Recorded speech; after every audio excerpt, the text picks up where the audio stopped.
There's a new art gallery in Bisbee with some very interesting art from famous names, along with some local favorites. Ryan Tisminezky just paid the gallery a visit.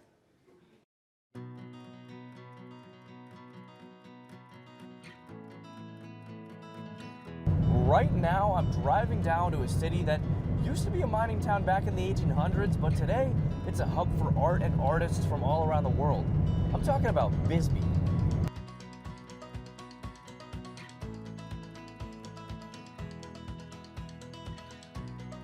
First, I needed to learn about the history of Bisbee, so I stopped to meet Steve Ball, the owner of Be Active Bisbee, an outdoor gear shop that also runs tours of the city and surrounding nature. Ball's family has been in Bisbee for generations. In 1902, his wife's grandmother inherited the mining shack that he still lives in today. Ball told me how Bisbee started off as a mining town back in 1877. The electrification of the U.S. led to a demand for copper, and Bisbee had plenty to go around. While copper was the industry for almost 100 years, it didn't last forever. By 1974, that ended. So the mine closed in 1975.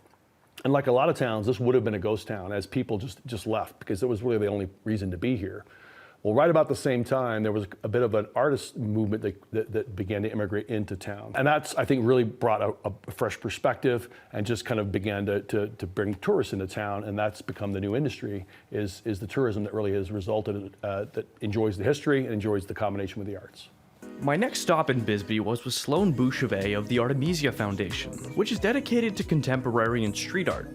The foundation is opening the all-new Gallery 818 next Thursday. By the time I reached the gallery, I was exhausted. Luckily, Bouchevet welcomed me with a fresh double espresso.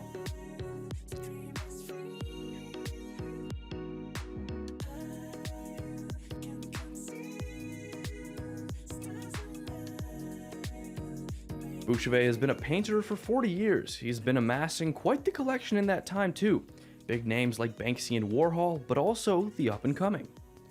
When I first started collecting, I was collecting what I call like dead white guys, even though they were mostly Hispanics like Goya and Picasso. And then it dawned on me after seeing a Guerrilla Girls show in Paris that the vast majority of artists in museums are men, sort of like 95%. The only way women typically get into a museum is being nude in a canvas. And it just struck me as being incredibly unfair, because it is. And so it really changed my collecting ethos, and I started really focusing on collecting female artists. You know, I think there's a kind of a laissez-faire attitude. You know, you can dress exactly the way you want to in Bisbee. You can say whatever you want. You can be yourself in Bisbee. You're not trying to impress anybody. This is a very unique economic town. There's a lot of poverty in the town, but the town's wealthiest people and the town's people who are struggling financially can all be friends. We all get together at whatever walk of life you are.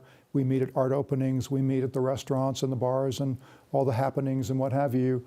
And so it's really a neat, sort of an egalitarian place where people feel very at home to be themselves. I definitely felt that laissez-faire attitude while I was in Bisbee.